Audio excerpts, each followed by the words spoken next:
Welcome to Talent Hub Talk. I am Ben Duncan, and this is a place where prominent and inspirational figures from both the local ANZ and global Salesforce Ohana share their stories. This episode is sponsored by our friends at FlowRepublic. FlowRepublic is the elite Salesforce Academy, helping architects all over the world to realize their goal of becoming a Salesforce certified technical architect. The success that architects are having with FlowRepublic is incredible. So if you are on your journey to CTA, then I highly recommend checking out flowrepublic.com to understand how they can help you. In today's episode, I'm delighted to be joined by Roman Gorbatov, a Salesforce CTA and principal architect. Roman provides some insight into his career and how he initially discovered the Salesforce ecosystem. Having joined his current company 11 years ago, Roman explains the different roles that he has taken on over that time and how and why he decided that he wanted to focus on the architect role. Roman spent his first few years working on projects in Russia, so gives a glimpse into what it was like working there and what he noticed was different about the expectations in Russia compared to the US market when he relocated to New York. Finally, Roman talks us through why he wanted to become a CTA, how he prepared, and how important having structure and guidance from FlowRepublic was.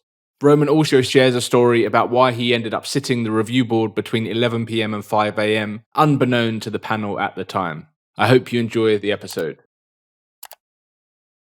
Hello, Roman. Good to see you. Welcome to the show. Hi, good to see you. Thank you very much for joining us. And really excited to unpack your career and your Salesforce journey and hear more about you as a person. Great, thank you. I'm excited to talk as well.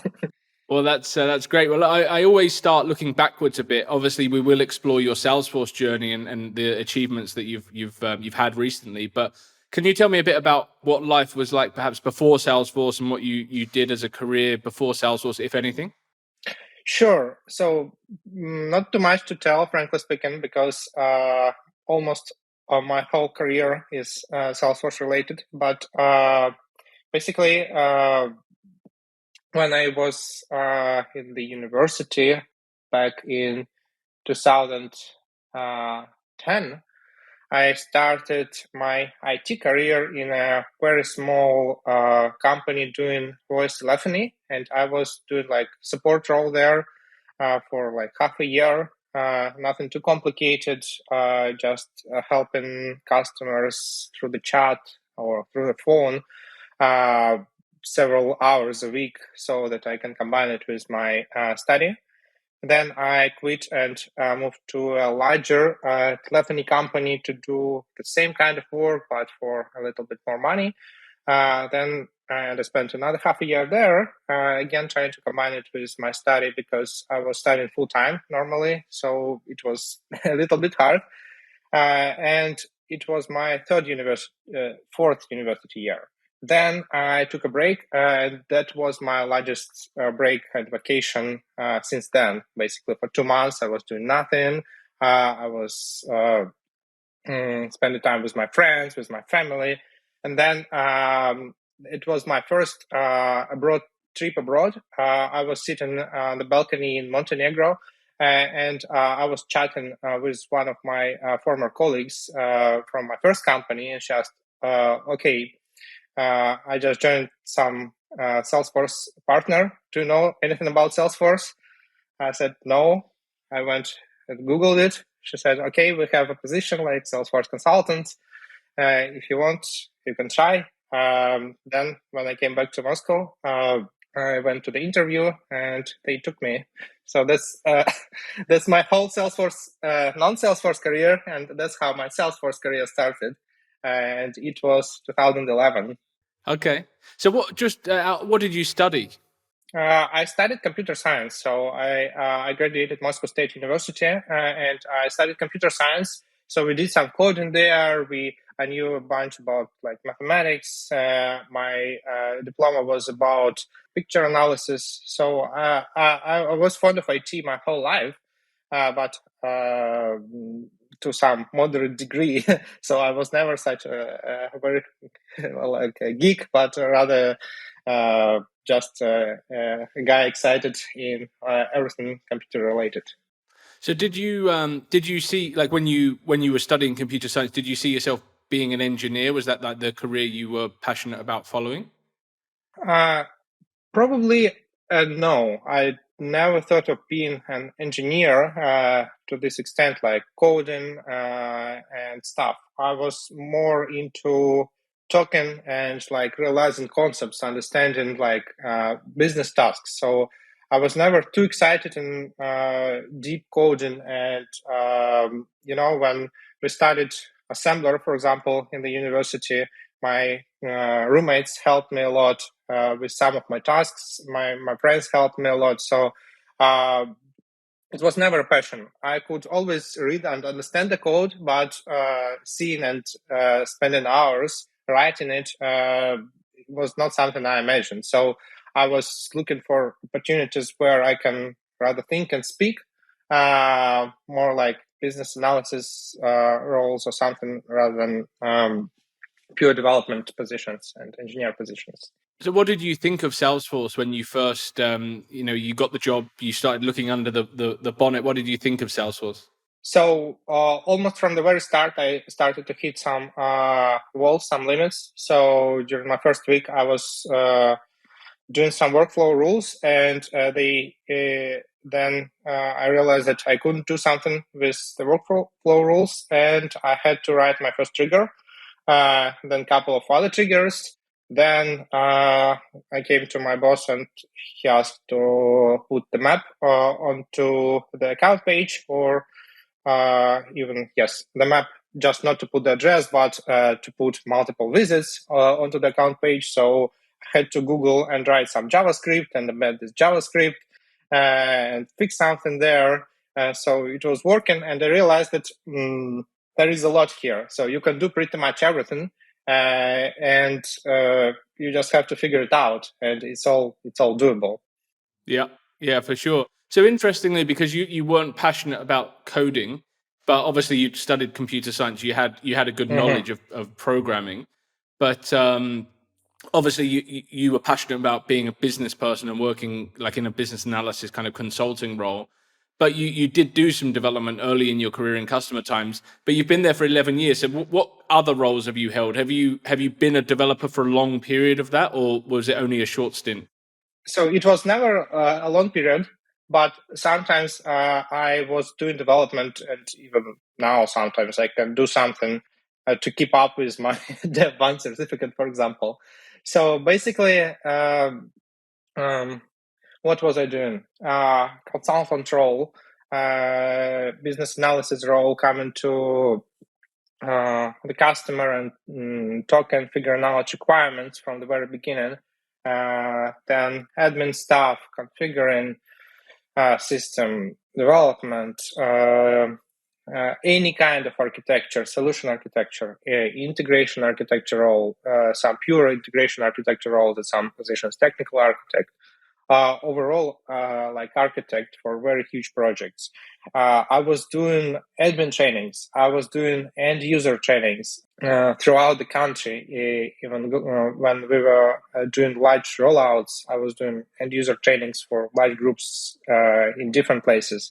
And then it all repeated once again, almost the same structure when I moved to US, and we started to expand to international business, and we started to expand within US. So since I was one of the first who moved to US from customer times, I was doing small projects, admin stuff, consultant stuff, developer stuff, my first days, and then shifting more to architect roles there. So when you first started with Customer Times, were you focusing mainly on Russian-based projects? Yes, so that's what we were doing. And back there in Russia, Salesforce was just gaining some popularity. So it was either within some mid-sized companies who were doing pretty good business and had enough money for it, or some global rollouts that needed local support. That was another type of business that we came into. So yeah, it was primarily Russian projects, and we were called Platinum Partner, I believe. That days selling licenses and doing this kind of projects. When you say obviously Salesforce was gaining traction, and I appreciate Russia now there's a lot that's happened, right, in terms of the environment there. So things will be different now to what they were then. But what else was being used by companies? Like what was Salesforce competing with? Was it the typical kind of Microsoft stack? Yeah, it was competing with Microsoft stack. There are other CRM solutions that are kind of local. I don't remember the names, frankly. Sugar CRM, something like that. So actually, for mid-size and large-size companies, we were competing more with the homegrown systems because the culture of the projects is very different in Russia and in US, the market I mainly know. In Russia, there are a lot of engineers, and the company can hire a lot of engineers for cheap. So it's really for them the choice between like building something completely themselves, maybe with little best practices, but still cheaper, and not paying for some licenses, God knows how much, in some currency that will probably raise. So it's this kind of combination. And we were integrating with Russian systems, like there is Russian ERP system called 1C that is very popular that we were integrating with. So it was quite a different market. And this difference, I didn't realize it from the very beginning because I started there. And I realized the difference in these approaches when I was studying back in 2012 or 13. I was studying for my Service Cloud Consultant or Sales Cloud Consultant certification, where there were questions like, these are project roles, what are they supposed to do, blah, blah, blah. And I realized, these should be different people because I'm the one doing all this stuff, like integration architect, like business analyst, like all this stuff. So I realized that the projects are really much more complicated with like distribution of these roles and all this, and we figure out everything ourselves all the time, and we make it work. Yeah. So what about when you went over to the States? What did you find different about the way that Salesforce was done? So when I came to US, one thing that I noticed among the rest that comes to mind is in Russia, there are two things that were driving the implementation: business requirements and technical capabilities. In the US, the third thing came into play: compliance. And I figured out that there are some laws that regulate IT systems. I never thought about it at all in Russia back there. So we figured out that we have to store some data in a certain manner, and it can't go there, or there are some security requirements, non-functional requirements. No one cared about it in Russia at all that days. So we were just doing a system according to the business requirements, and that was it. If we came like no one from business would care about something like that unless people came there. Even in Russia, things changed with certain laws that came up after 2014, I believe. But this was one of the surprises for me. Another surprise was the pace for the projects, at least when I started. And for some companies, the pace was much slower, with much more time spent to figure out the requirements, to describe them perfectly, and then to plan in advance. But then I realized that this is really depends on the customer and the project culture, because even now I face very opposite situations. Either some very slow customers with good project planning, or crazy rush with everything required yesterday, and we have to work overnights, etc., etc. Yeah, that makes sense. So obviously you'd played a lot of roles, right? You see, like you said, you were doing everything, and that included being an architect, but also doing admin and doing training. And so when did you decide that the architecture path was the one that you wanted to pursue, and also that you were going to be going down the CTA path? Probably quite a while ago, back in Russia in 2013, I think. I was So there was this fork where to move at some point, either to management positions, and I was playing project manager role at one of the projects, and it seemed fine for me, but I didn't really realize what project management was at that point of time. And I liked this part of the project management where I talk to developers and talk to them what to do. But I didn't like the part of negotiating money with the customer and negotiating documents and writing all these crazy documents and statements and so on. Establishing a relationship with people I don't like and so on. So, I think even my bosses were not completely happy with me because they were looking for the project managers who can push the customer more. So that's when I realized that there is this fork, and I can move either more into management positions and practice my soft skills and so on, or to get deeper into the architecture and keep being the person who is talking to developers and saying them what to do, but someone else dealing with this administrative stuff. So that's how I started to shift to the architect position. And I think even that time I heard about heard about this CTA certification. I did my first evaluation. That days there were no pyramid with all these exams. So there was an evaluation questionnaire with 60 questions or something. And it was the first thing I kind of failed because you just answer all these questions and then it tells you either you are good to start looking into CTA exam or not.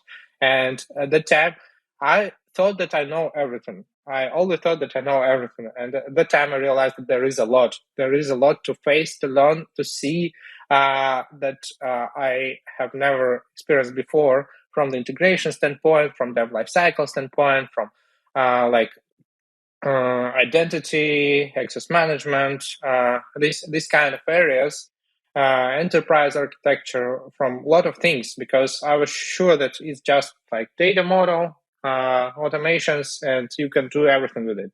And then it started to turn out that things are much more complicated. So did you have a mentor or someone that you could kind of aspire to be in the maybe the company or even just the Russian Salesforce market? I had some mentors within the company in my early years. So till 2014, had some colleagues that inspired me, that knew things better than me. Some of them were great developers, and from them I learned a lot on the inside of the Salesforce and Apex and these kind of things. Others were so one of the guy was having more or less the same track as I, and he's a CTA now here in UK. But he left the company in 2014 or 15, if I'm not mistaken. And since then, I remained probably one of the most experienced people, at least architect within customer times. So since then, I was learning mostly from the open sources, from the internet, from videos, and maybe that's why it took me so long, actually, because for a very long time, I didn't have anyone to learn from. I was the most experienced person on almost all of the projects I was a part of. So I was trying to learn as much as possible from the customers and customer architects, but that's where I was often disappointed when the project started. And I thought, okay, guys, you do the thing great, blah, blah, blah. And then as time passed, I realized that they were doing crazy mistakes, and I didn't understand the rationale why they took certain decisions and so on and so on. I was going to say, when you started, like when you decided, right, I'm going to go for the CTA, how did you formulate a plan and like start putting structure towards your your preparation? So it was a year and something ago, and at that time I was looking in more details on other people's experience getting towards CTA, and I was sure that yes, you need a mentor here. You can't do it yourself. So I spoke with Mark, this CTA guy who worked with me back in Russia, and he kind of confirmed the same. So I just started to search, not very extensively, but I think I was happy to find FlowRepublic pretty quick because it seemed to be a perfect fit, because that's the place where you have even multiple mentors and the community, and that's exactly what I needed.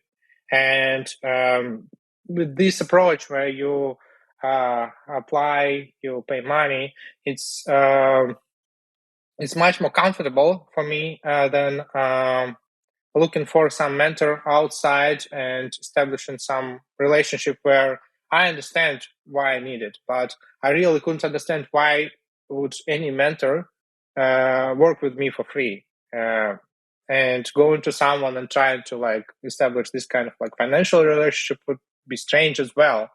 So I was really happy that such program exists, and that's what that was my perfect fit actually.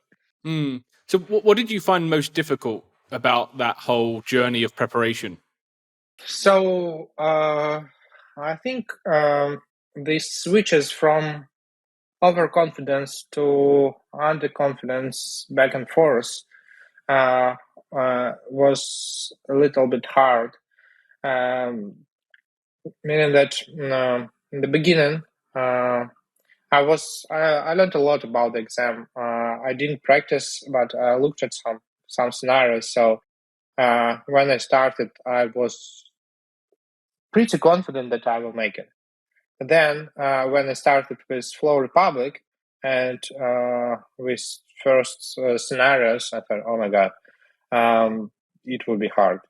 Then I was feeling better and better. Then still, when I was getting to some Q&As and I was looking at this like hundreds of different questions that may arise during the board, and the technical I should know all this, I was again feeling upset, thinking, okay, how would I pass? So this was hard somehow, but looking back now, everything was fine. I think I was never too depressed. I was never too overconfident. At some point, I tried to. When I was close to the board, I was thinking that okay, it doesn't matter whether I pass or not, since I did so many mocks and since my coaches are feeling good about my performance. Probably I'm already the type of like CTA person type, and it's just the certification. So ultimately, I'm already the person I was expecting myself to become with this journey. So that helped me a lot. Did you? Because I know Seb and Johan and the team, they're quite big on like mindfulness and like breathing and all of that to prepare yourself for the day and to be able to deliver your best performance in the review board. Is that something you'd ever kind of done before, and did you get behind that? That's an interesting question because actually it so happened that I was interested in this kind of things, and I got interested in this kind of things almost at the same time when I started my prep. So I practiced some, like I read some books, I practiced some mindfulness, like meditations, maybe several months before I started the journey. So none of this was a surprise for me, and I was already feeling pretty good. I understood how it works. I was happy to see these kind of practices in the prep, but none of them were novel to me. And I realized that there is such a tool. I can use it when I need it. And then sometimes I give up. Sometimes I switch back. So right before the board, like when I was sitting and getting ready, 15 minutes to the board, I did 10 minutes of meditation, and that helped me a lot. But during the prep, I didn't do it. So I wasn't feeling nervous during the prep. So I understood that there was such a tool, and I was happy that it was part of the prep, because for a lot of people who are not familiar with it, I think it could be an eye opener, really. Yeah, like I think a lot of people that don't have someone like a company like FlowRepublic to take them on that journey probably wouldn't invest much time unless they were passionate about it and they'd come across it in everyday life or something that they'd investigated before. They probably wouldn't put that hand in hand with the review board. Maybe wouldn't see it as a necessary tool or method to pass. Whereas actually having that guidance from people that have done it before that say, look, you need to focus on this as well, not just the criteria and the technicalities, but actually how you think and how you prepare your mind for the review board is probably a major thing. Right. So tell me about the day of the review board for you. What did that look like? Okay, so I'll probably start with the day before. So and in general, my review board was scheduled for 11 p.m. because they are in California, and I was in Moscow, and I didn't want to announce loudly that I'm in Moscow. So I just decided, okay, be it as it is. And that's why my review board was scheduled for like late night. I realized that we will finish at probably 5 a.m. in the morning. So the day before the exam, I decided to practice a little bit and to shift my schedule. So at like same time, 11 p.m., I sat and started to review some questions and think about the answers and like try to prep my mind. And at 1 or 2 a.m., I was completely exhausted. I couldn't think at all. I was so nervous. I thought, okay, how would I do it? Because I'm in such a bad shape now, mind-wise, and this is so important to think sharply. That's probably the key thing, not the knowledge, but the way you're prepared and you're thinking. So I still thought that probably adrenaline will help me there, but I felt nervous. The day before, I felt really nervous. So I could stay till like 3 a.m. probably, still reviewing some questions and thinking about the answers, but really, like, how you have the question. If you have an answer and you read the question, you immediately switch to the answer. So I did my best not to open the answer and to think at least a little bit before getting the answer. And then on the exam day, I tried to sleep a lot. So I was sleeping till noon or further. Then during the day, I tried to take a couple of naps as well. I took a walk, and then by 9 or 10, I headed to the office where I booked a meeting room. So I had a lot of coffee prepared for me. I had a huge chocolate bar. I had water. So I had everything prepared. And when it started, it was like flowing. So everything was fine. I never thought about like my state of mind. I was so deep into the scenario, then into the questions. So the whole, like, it was very quick. The whole review board was super quick for me. The presentation, my timing, I think, was perfect because I did everything exactly in 45 minutes, and then for Q&A, it was the quickest hour in my life with all these questions. After the exam, I went outside 5 a.m. Feeling fine. I thought, okay, that's done, that's finished, the journey is over.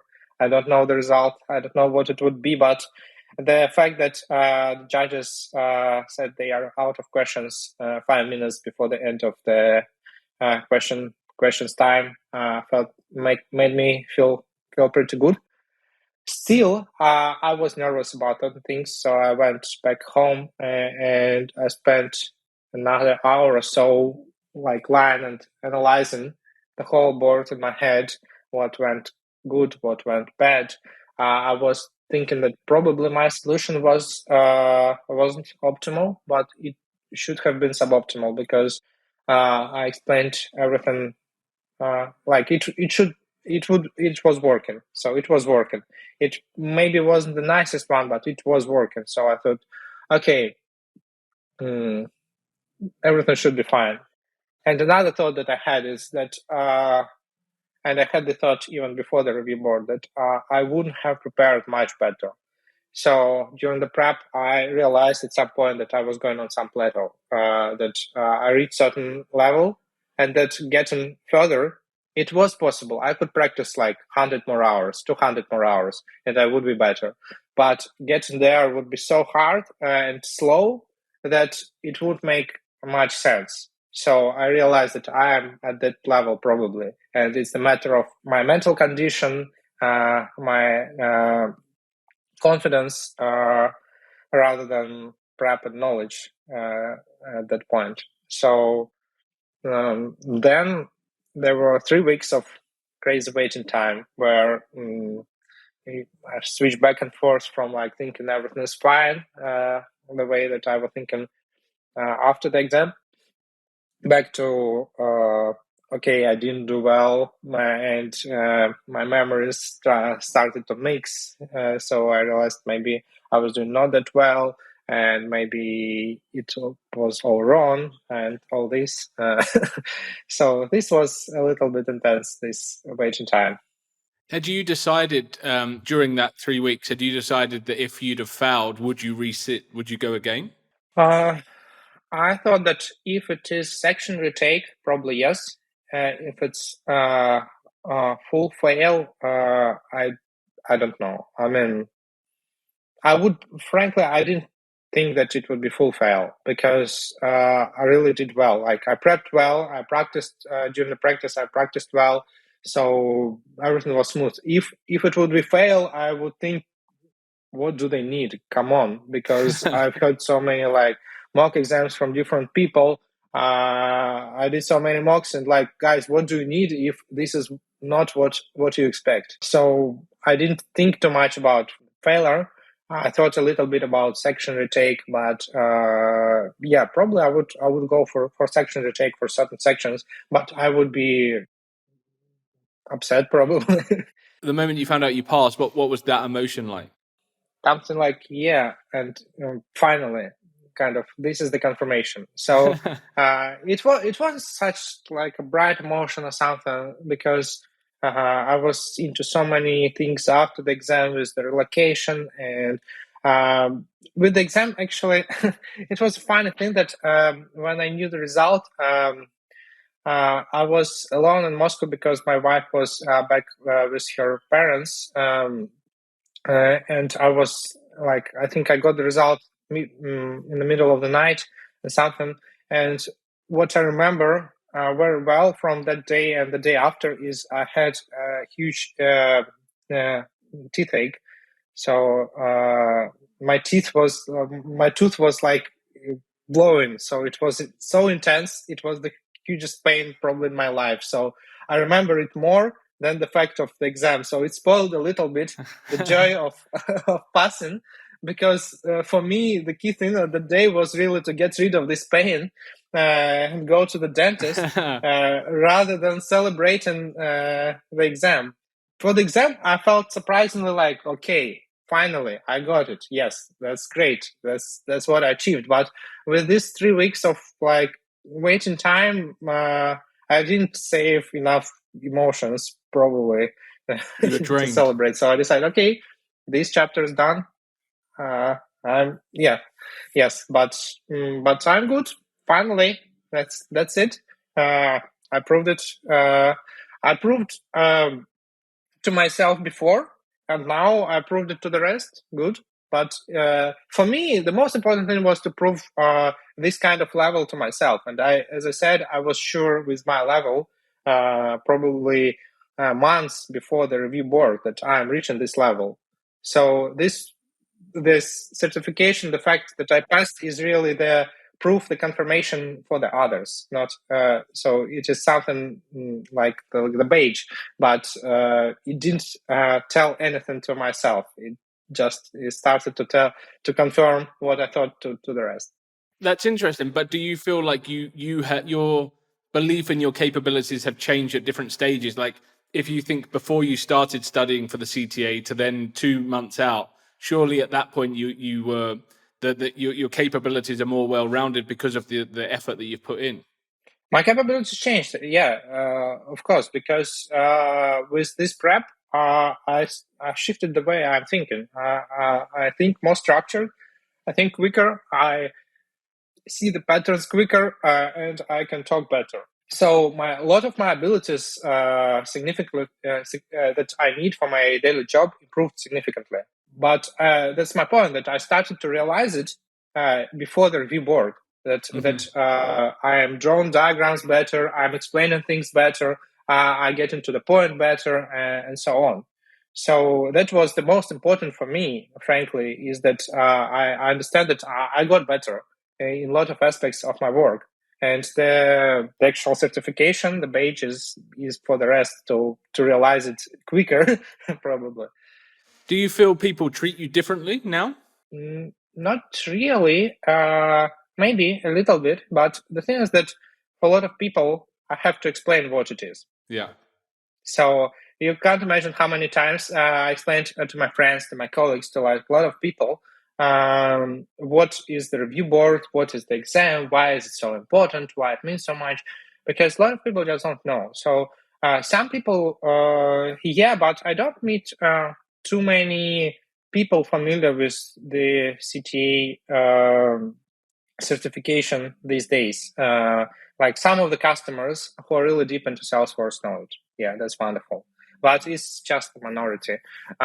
Others, they just don't understand what it is. So I don't feel this much, at least with my job now. And did you ever tell the review board, the people on the panel on the review board at the end of the 6 hours? Did you ever tell them, you know what, it's 5 a.m. here, I'm in Moscow?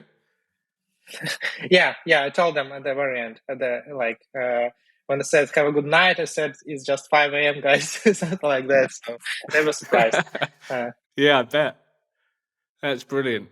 Well, it's been so good hearing your journey and I love your honest approach to things, and you tell it how it is, and it's been really refreshing to hear, the whole journey. So thank you very much. It's been great. And if anyone wants to reach out and pick your brains, hear more from you, where's the best place to contact you? So LinkedIn probably will be the best place, and I think you can give my LinkedIn profile link. Perfect. Well, thank you so much. Yeah, it was a pleasure. I was happy to talk to you this morning. It's not 5 a.m., it's 7:50. Well, next time maybe I'll get you up earlier. Yeah. Thanks a lot. Thank you very much for listening. I hope you enjoyed the chat, and if you did, please make sure you have subscribed for future episodes that are coming through. I would also be very grateful if you would consider leaving a review on your chosen podcast platform, as 5-star reviews will help us to reach more trailblazers from across the world. I look forward to sharing another episode with you soon, and thanks again.